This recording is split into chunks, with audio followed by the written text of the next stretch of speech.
აფხაზეთის კულტურის, სპორტისა და ახალგაზრდულ საქმეთა სააგენტოს ორგანიზებით აფხაზეთიდან დევნილი წარმატებული სპორტსმენებისა და დამსახურებული მწვრთნელების დაჯილდოების ცერემონია გაიმართა. სპეციალური კომისიის მიერ სპორტის განვითარებაში შეტანილი წვლილისთვის 10 სპორტსმენი დაჯილდოვდა. ღონისძიების ფარგლებში ასევე მოეწყო წიგნის აფხაზეთის სპორტული ქრონიკები განახლებული კრებულის პრეზენტაცია, რომელშიც თავმოყრილია 250-ზე მეტი სპორტსმენის ბიოგრაფია.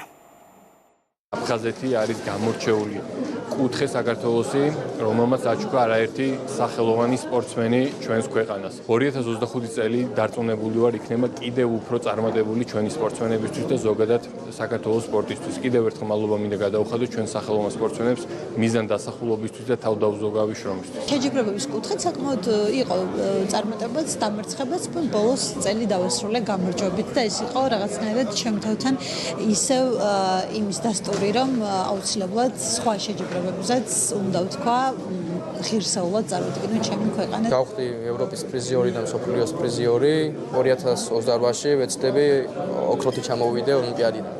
მადლობას გადავუხდი ამ აქ მოწვევისთვის და დაფასებისთვის.